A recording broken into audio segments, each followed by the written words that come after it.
تو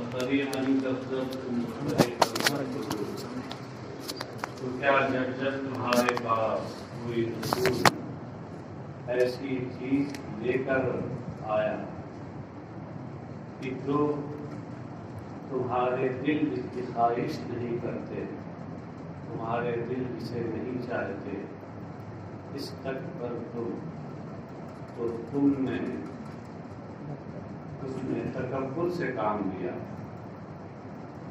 اب یہاں دیکھیے، تکبر سے کام لیا یعنی اپنے کو بڑا سمجھا۔ فَفَرِيقًا كَذَّبْتُمْ وَفَرِيقًا تَقْتُلُونَ، تو ایک گروہ کو تم نے جھٹلایا اور دوسرے گروہ کو تم قتل کرتے ہو۔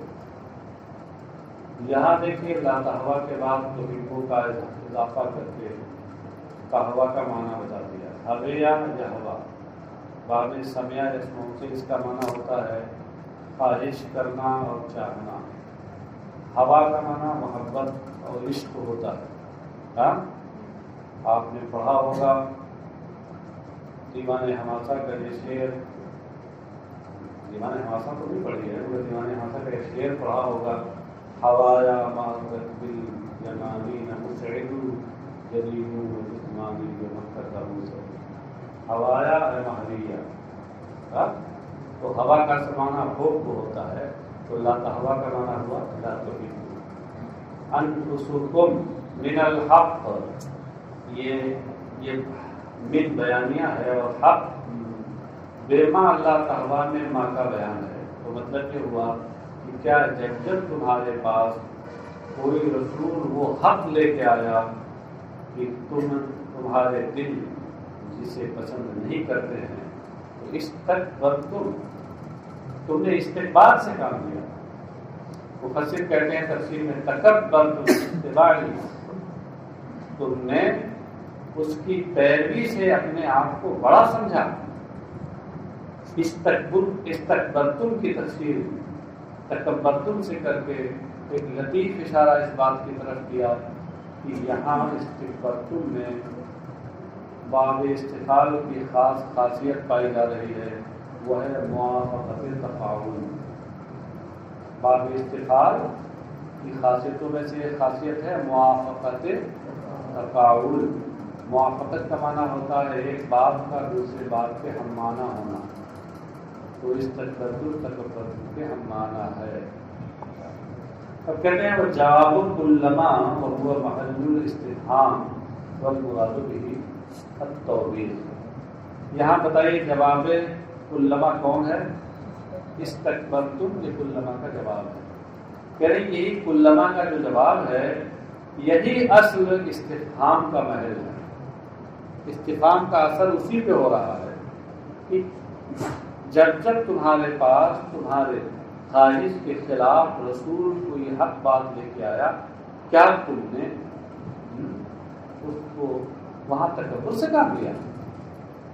یہاں استفہام سے مراد استفہام نہیں ہے، المراد بھی التوبیخ، اس سے مراد زجر و توبیخ ہے۔ کبھی کبھی کسی کو ڈانٹنا پھٹکارا ہوتا ہے تو سوال کر کے اس کو ڈانٹا پھٹکارا جاتا ہے، تو استفہام ہے توبیخ ہی کہلاتا ہے۔ سمجھے؟ یہاں وہی ہے فَفَرِيقًا مِنْهُمْ كَذَّبْتُمْ، تو ان میں سے منہم سے مراد کون ہے؟ نہیں رسول، ان میں سے ایک گروہ کو تو تم نے جھٹلایا، جیسے حضرت عیسیٰ کے۔ وَفَرِيقًا تَقْتُلُونَ، اور رسولوں کے ایک گروہ کو تم قتل کرتے ہو۔ قتل کرتے ہو یا قتل کیا؟ قتل کیا، زمانے ماضی میں یہ ہو چکا ہے، حال کا صیغہ استعمال کیا جا رہا ہے، تو کہہ رہے ہیں المضارع لحکایت الحال الماضیہ، مضارع یہ حال ماضیہ کی حکایت کے لیے ہے۔ اے قتلتم، تو تقتلون یہ قتلتم کے معنی میں ہے، کزکریا و یحییٰ، یعنی تم نے انہیں ایک گروہ کو قتل کیا جیسے زکریا و یحییٰ۔ یہ حکایت حال ماضیہ کا کیا مطلب ہے؟ حکایت کا معنی ہوتا ہے نقل کرنا اور بیان کرنا۔ حاشیہ نمبر 13 دیکھیے، کہتے ہیں سورتھا ان یقدر ویفرض الواقع فی الماضی واقعا وقت التکلم ویخبر عنہ بالمضارع الدال علی الحال۔ حکایت حال ماضیہ کی صورت یہ ہوتی ہے کہ جو چیز زمانے ماضی میں وقوع پذیر ہو چکی ہے اسے زمانے موجودہ میں گفتگو کرنے کے وقت اس کو یہ فرض کیا جائے کہ وہ اس موجودہ وقت میں اس کا وقوع ہو رہا ہے۔ جو چیز ماضی میں واقع ہو چکی ہے اس کو موجودہ زمانے میں واقع فرض کیا جائے، اور پھر موجودہ زمانے میں واقع ہونے والی چیز کے لیے، عمل کے لیے جو صیغہ مضارع اور حال کا لایا جاتا ہے وہ ماضی والی اس چیز کے لیے بھی وہی صیغہ لایا جائے۔ اس کو کہتے ہیں حال ماضیہ کی حکایت۔ حال ماضیہ کی تو حکایت حال ماضیہ سمجھ میں آ گیا؟ آپ لوگوں میں بہت سے لوگ مقرر ہوں گے اور ہو سکتا ہے وہ بھی سر جھکائے ہی نیچے بیٹھے ہوں، کچھ دیکھ بھی نہ رہے ہوں۔ ہلا رہے ہیں؟ ہاں بالکل، کیوں جی تھوڑا سر بھی اٹھاؤ اوپر، بہت اہم چیز کچھ ہے۔ ہاں تو حال ماضیہ جیسے آپ لوگوں میں کچھ مقررین ہوتے ہیں تو اپنی تقریر میں حکایت حال ماضیہ بہت کرتے ہیں۔ صحابہ کے حضور اکرم صلی اللہ تعالی، مسجد نبوی ہے، حضور اکرم صلی اللہ علیہ وسلم تشریف فرما ہے، صحابہ کرام کی جماعت حاضر ہے، اتنے میں ایک دیہاتی کہیں باہر سے مسجد نبوی کے اندر داخل ہوتا ہے، یہ ہوتا ہے، وہ ہوتا ہے، یہ ہوتا ہے۔ یہ کیا اسی وقت ہو رہا ہے سب؟ ماضی میں ہوا تھا، ماضی میں وہ حال تھا، اس وقت وہ حال تھا ماضی میں، جو ماضی میں حال تھا اس وقت حال کے سیرے سے آپ اس کو بیان کر رہے ہیں۔ یہ حکایت حال ماضیہ، یہ ہر زبان میں ہوتی ہے۔ یہ ہو گیا قالوا وقالوا قلوبنا غلف بل لعنهم الله بل لعنهم الله بكفرهم فقليلا ما يؤمنون۔ انہوں نے کہا کہ ہمارے دلوں پہ پردہ پڑا ہے۔ یعنی جب نبی اکرم صلی اللہ تعالی علیہ وسلم نے ان کو سمجھانے کے لیے کوئی بات کہی یہودیوں کو، تو انہوں نے استہزاء اور مذاق اڑانے کے انداز میں نبی اکرم صلی اللہ علیہ وسلم سے کہا کہ قلوبنا غلف، ہمارے دلوں پہ غلاف پڑا ہوا ہے، غلاف والے ہیں دل ہمارے۔ یہ غلف اغلف کی جمع ہے، اغلف غلاف سے بنا ہے۔ اغلف کا معنی کیا ہے؟ جسے غلاف سے ڈھانک دیا جائے۔ اے مغشات بأغطیۃ، قلوبنا غلف کا مطلب کیا ہے؟ قلوبنا مغشات بأغطیۃ، اغطیۃ، ہمارے دلوں پر غلاف ڈال دیا گیا، اسے ڈھانپ دیا گیا ہے۔ فلا تعی ما تقول، تو آپ جو کہتے ہیں، کہہ رہے ہیں، اس کو ہمارے دل اس کو سمجھتے نہیں اور اس کو محسوس نہیں کرتے۔ قال تعالی بل لعنهم اللہ، بل تو اضراب کے لیے آتا ہے نا، یعنی کلام سابق سے روگردانی کر کے کسی اور طرف توجہ کرنے کے لیے آتا ہے۔ بل لعنهم اللہ، بلکہ حقیقت یہ ہے کہ ان پر اللہ کی لعنت ہے ان کے کفر کے سبب۔ لعنت کا معنی کیا ہوتا ہے؟ لعنت کا معنی ہوتا ہے الابعاد عن رحمت اللہ، رحمت سے دوری، یہی لعنت ہے۔ لعنهم اللہ تو اس کا معنی ہوا ابعدهم عن رحمتہ وخذلهم عن القرب، اسی کا مفہوم بتا دیا۔ لعنت کا معنی یہ ان پر ان کے کفر کی وجہ سے اللہ کی لعنت ہوئی، یعنی اللہ نے اپنی رحمت سے انہیں دور کیا اور اس بات کو قبول کرنے سے انہیں الگ کر دیا۔ کفر کی وجہ سے لعنت ہے، یعنی لیس عدم قبولہم لخلل فی قلوبہم، وہ تو یہ کہہ رہے تھے کہ ہمارے دلوں میں کچھ کمی اور پردہ پڑا ہوا ہے، آپ کی بات ہم تک پہنچ نہیں پا رہے، مذاق کے طور پہ کر رہے تھے۔ تو اللہ کا فرمان ہوا کہ لعنہم اللہ بکفرہم، تو مطلب یہ ہوا کہ وہ جو بات کہہ رہے ہیں کہ دلوں میں کچھ خلل ہے اور خرابی ہے، اس کی وجہ سے آپ کی بات ہم تک نہیں پہنچ رہی ہے، تو ان کا قبول نہ کرنا یہ دلوں کی کسی خلل اور خرابی کی وجہ سے نہیں ہے، بلکہ اس وجہ سے ہے کہ ان کے کفر کی وجہ سے اللہ نے انہیں اپنی رحمت سے دور کر دیا۔ وَقَلِيلًا مَا يُؤْمِنُونَ، تو بہت کم تم ایمان لاتے ہو، بہت کم وہ ایمان لاتے ہیں۔ قلیلاً ما یؤمنون میں قلیلاً کے بعد ما ہے، اس کو کہتے ہیں ما زائدۃ لتاکید القلۃ، ما یہاں قلت کی تاکید کے لیے زائد ہے۔ خیال رہے کہ زائد سے مراد یہاں وہی اصطلاحی معنی ہے، اس کو دوہرا لیجئے کہ زائد ہونے کا مطلب کیا ہے کہ جس کے گرا دینے سے اصل معنی مقصود میں خلل واقع نہ ہو۔ زائد کا مطلب بالکل بیکار نہیں، یہ بھی کارآمد ہوتا ہے، کیونکہ قرآن کریم میں اور رسول اکرم صلی اللہ علیہ وسلم کے کلام میں اور یوں ہی کسی بھی فصیح و بلیغ کے کلام میں کوئی چیز زائد محض نہیں ہوتی، بیکار نہیں ہوتی۔ یہاں زائد کا معنی کیا ہے؟ اصطلاحی معنی کہ اس کے گرا دینے سے ایسا نہیں کہ کچھ اثر نہیں پڑے گا، اثر پڑے گا گرا دینے سے، مگر اصل معنی مقصود میں اثر نہیں پڑے گا۔ ماں یہ قلت کی تاکید کے لیے زائد ہے، تو اب مطلب کیا ہوا؟ ایمانہم قلیل جدا، یعنی ان کا ایمان لانا یہ بہت کم ہے۔ وَلَمَّا جَاءَهُمْ كِتَابٌ مِّنْ عِندِ اللَّهِ مُصَدِّقٌ لِّمَا مَعَهُمْ وَكَانُوا مِنْ قَبْلُ يَسْتَفْتِحُونَ عَلَى الَّذِينَ كَفَرُوا فَلَمَّا جَاءَهُم مَّا عَرَفُوا كَفَرُوا بِهِ فَلَعْنَةُ اللَّهِ عَلَى الْكَافِرِينَ۔ اور جب ان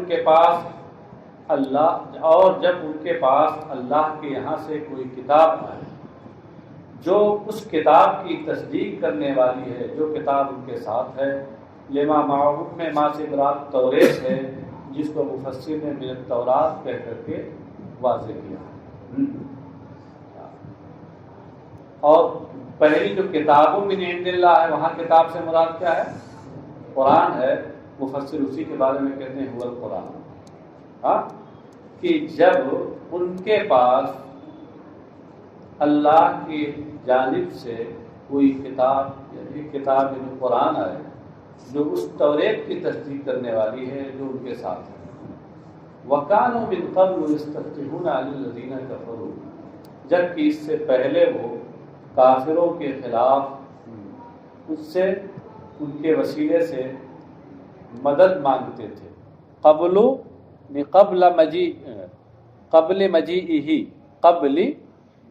مجیئہ، اشارہ یہ کیا کہ قبلو یہاں پر مضاف ہے، اس کا مضاف الیہ محذوف منوی ہے، اور اسی وجہ ایسی صورت میں قبلو یا اس طرح سے اور دیگر جو غایات ہوتے ہیں وہ سب مبنی برضم ہوتے ہیں، اس لیے من کے داخل ہونے کے باوجود قبلو پر ضمہ ہے، یعنی مبنی برضم ہے۔ اس کا مضاف الیہ کیا ہے؟ مجیئی ہے، جو اس سے جا سے سمجھا جا رہا ہے۔ جبکہ اس سے پہلے وہ، یعنی اس کتاب کی آمد سے پہلے وہ یستفتحون علی الذین کفروا، وہ کافروں کے خلاف مدد مانگتے تھے۔ یستفتحون یعنی یستنصرون، استفتاح کا معنی بتا دیں کہ استفتاح سے مراد یہاں استنصار ہے، کیونکہ فتح جو ہوتی ہے وہ نصرت اور مدد کے بعد ہوتی ہے، تو نصرت گویا ذریعہ ہوتا ہے فتح کا، سبب ہوتا ہے فتح کا، تو اس طریقے سے مسبب بول کر سبب مراد دیا گیا، گویا عبارت میں مجاز مرسل ہے۔ ہاں، علی الذین کفروا، کافروں پر، کافروں کے خلاف وہ مدد مانگتے تھے۔ یقولون اللہم انصر علیہم بالنبی المبعوث آخر الزمان، وہ یوں دعا کرتے تھے، اے اللہ کافروں کے خلاف ہماری مدد فرما نبی آخر الزمان کے وسیلے سے، بالنبی المبعوث آخر الزمان۔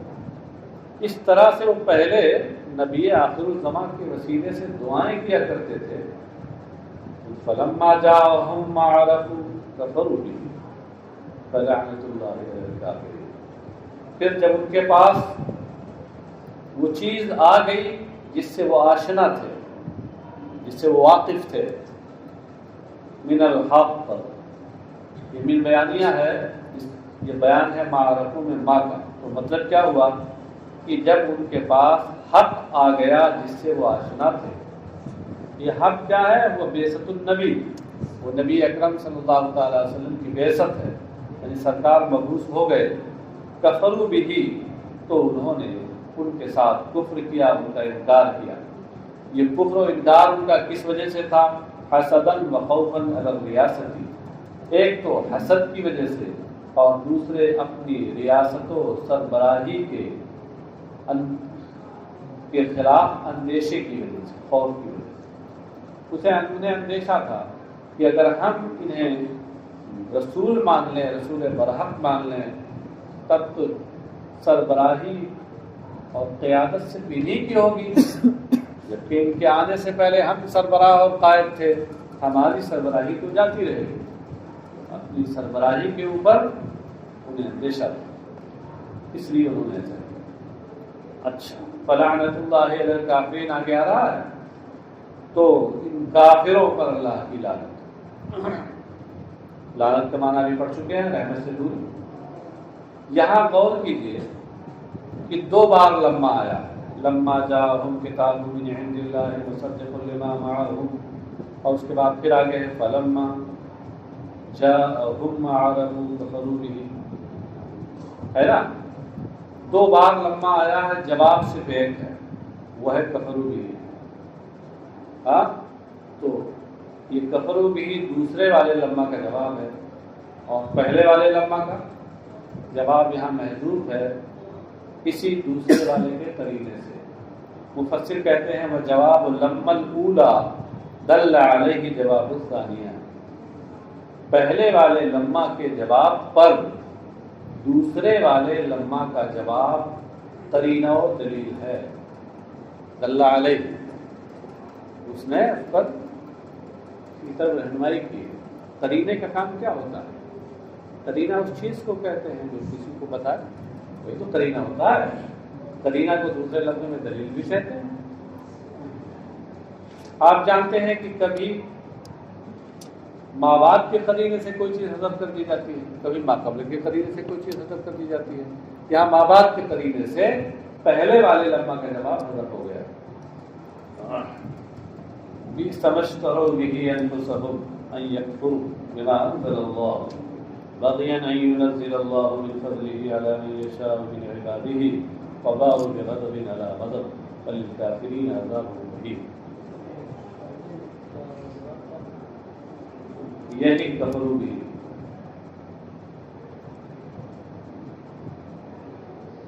یہی ہے کہ اسی مضمون کا کوئی بھی آپ کو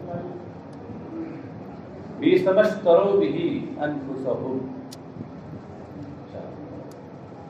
بری ہے وہ چیز جس کے بدلے میں انہوں نے اپنی جانوں کو بیچا، اپنی جانوں کو احدھا من الثواب، یعنی اپنے حصے ثواب کو بیچا۔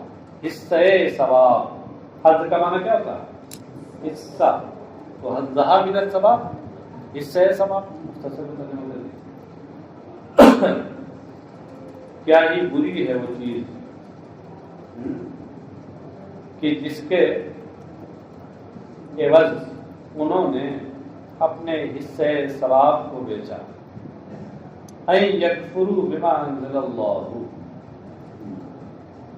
کہ وہ اس چیز کا انکار کرتے ہیں کہ جسے اللہ نے اتارا، اس چیز یعنی اس کتاب کا انکار کرتے ہیں جسے اللہ نے اتارا۔ یہ خیال ہے کہ بیسا یہ افعال ضم میں سے، افعال مدح و ذم تو پڑھا ہے آپ نے؟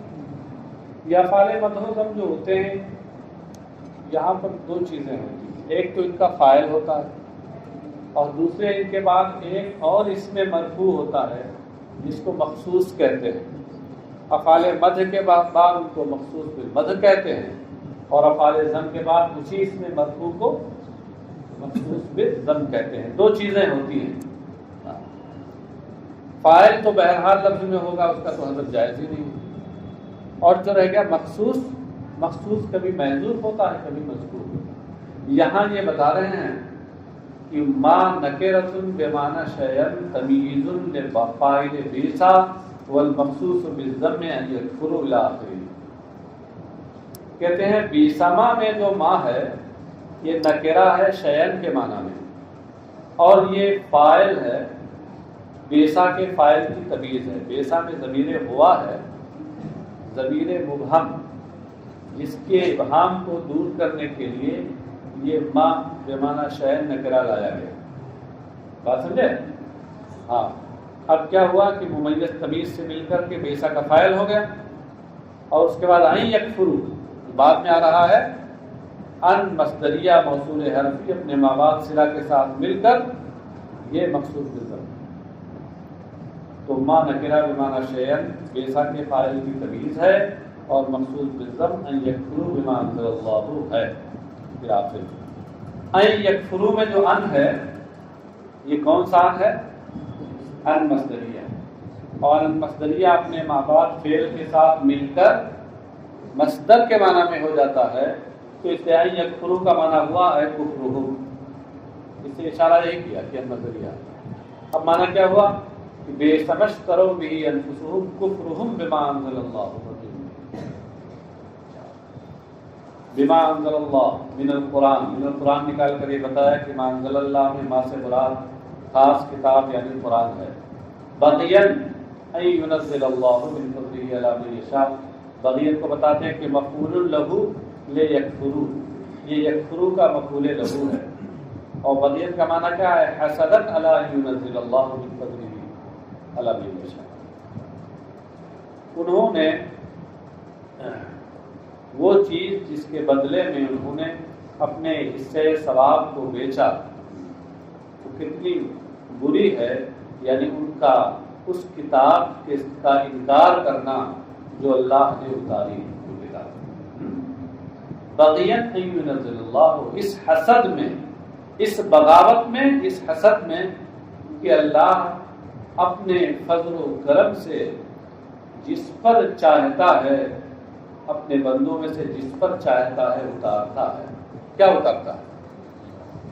وحی اور کتاب اتارتا ہے. ان ینزل اللہ اور ان ینزل اللہ، یہاں دو قرأتیں ہیں. باب افعال سے لیجئے تو ان ینزل اللہ، یہ ابو عمرو ابن کثیر کی قرأت ہے، انزال سے ہے.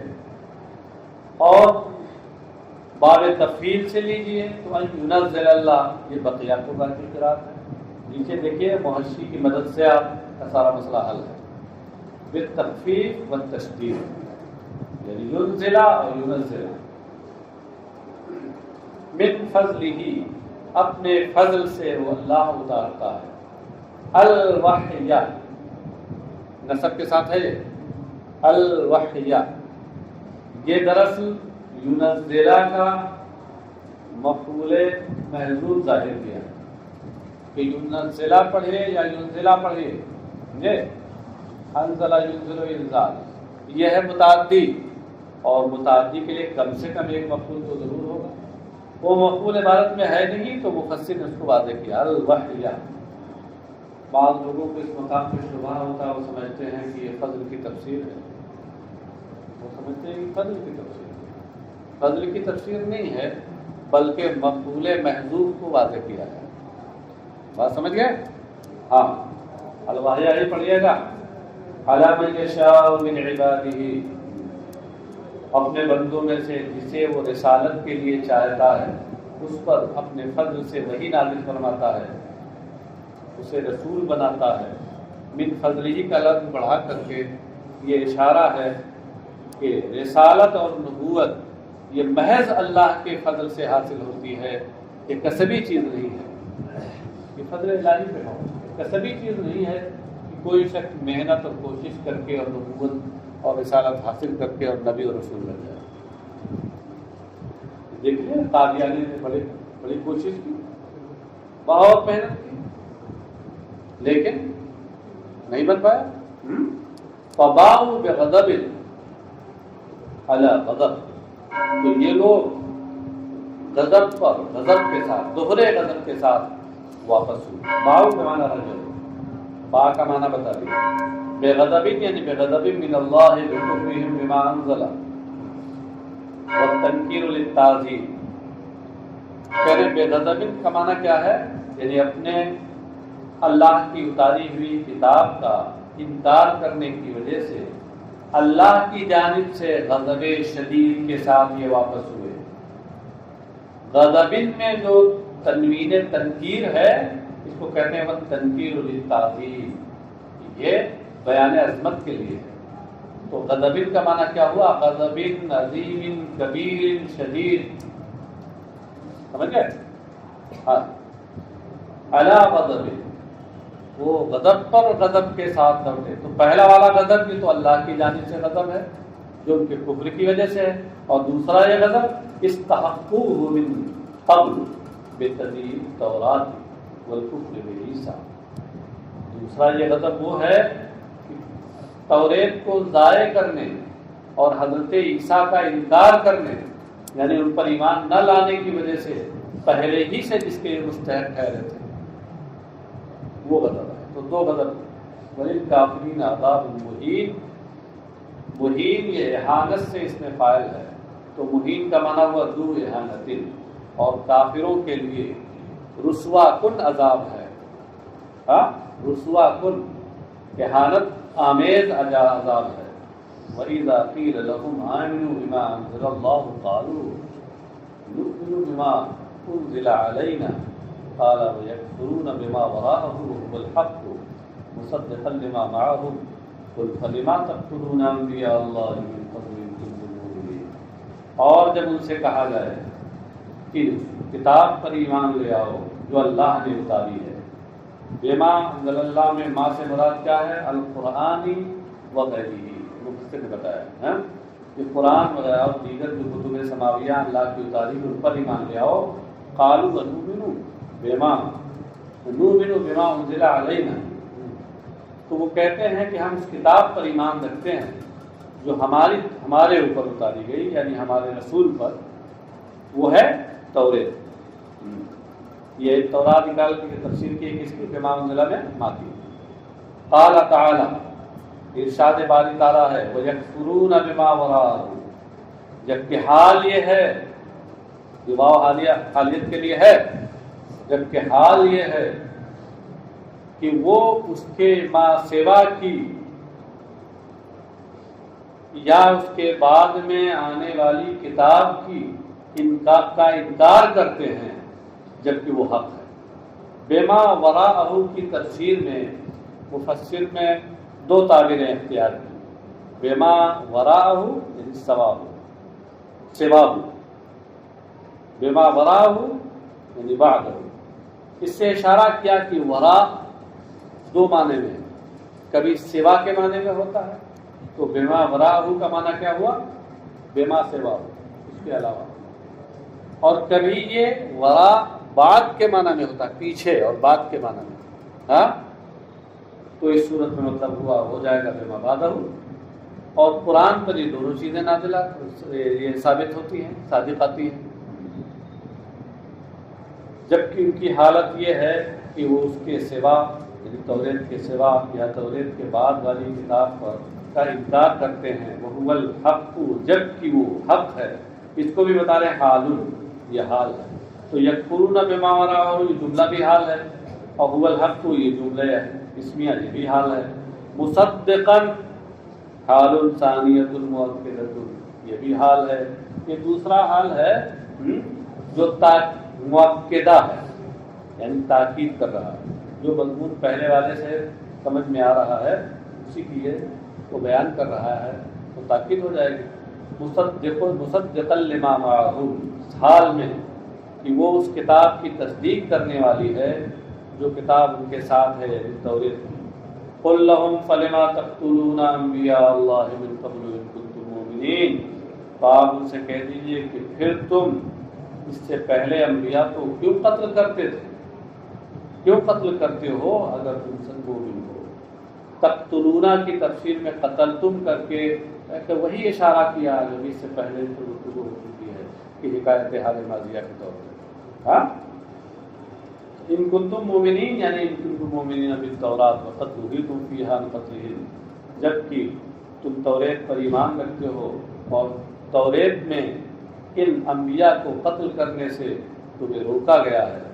تو یہاں کہتے ہیں الخطاب للموجودین فی زمن نبینا صلی اللہ علیہ وسلم بما فعل آباؤہ لرضاہم بہ، یہاں ان یہودیوں سے خطاب ہے جو نبی اکرم صلی اللہ علیہ وسلم کے زمانے میں موجود تھے، اس کی وجہ سے جو ان کے آباء و اجداد نے کیا تھا، ان کے آباء و اجداد کی کے جو کرتوت تھے، ان کرتوتوں کی بنیاد پر خطاب ان کی اولادوں سے کیا جا رہا ہے. کیوں؟ لرضاہم بہ، اس لیے کہ یہ اس پر راضی ہیں. والرضا بالکفر کفر، کفر پر رضامندی بھی کفر ہے. وَلَقَدْ جَاءَكُمْ مُوسَىٰ بِالْبَيِّنَاتِ، ارے رسول جی ثُمَّ اتَّخَذْتُمُ الْعِجْلَ مِن بَعْدِهِ وَأَنْتُمْ ظَالِمُونَ، اور یقیناً تمہارے پاس حضرت موسیٰ روشن معجزات لے کر آئے، روشن نشانیاں یعنی معجزات، جیسے عصا، ید بیضا اور سمندر کو پھاڑ دینا، اس میں راستہ بنا دینا، یہ سب معجزات لے کر آئے. تم اتخذتم العجل الہا، اتخذتم دو مفعول چاہتا ہے، ایک یہاں عبارت میں موجود ہے، دوسرا محذوف ہے جس کی طرف اشارہ کیا مفسر نے الہن نکال کر کے. اور پھر تم نے اس کے بعد یعنی حضرت موسیٰ کے میقات پر جانے کے بعد 40 دن کے چلے پر جانے کے بعد، میقات سے مراد بھائی 40 دن کا چلہ تو توریت کے لیے دینے کے لیے وہ گئے تھے وہاں کوہ طور پر. پھر تم نے موسیٰ کے میقات پر جانے کے بعد بچڑے کو معبود بنا لیا، وَأَنْتُمْ ظَالِمُونَ بِاتِّخَاذِهِ، اور یہ کام کر کے جبکہ تم ظلم کرنے والے تھے. ہاں کہ جو بچڑا انہیں عبادت جو خدا کے لیے ہونی چاہیے تھی، اس کو تم نے بچڑے کے لیے کر دیا. وَذَرُوا الشَّيْءَ فِي غَيْرِ مَحِلِّهِ ہوا.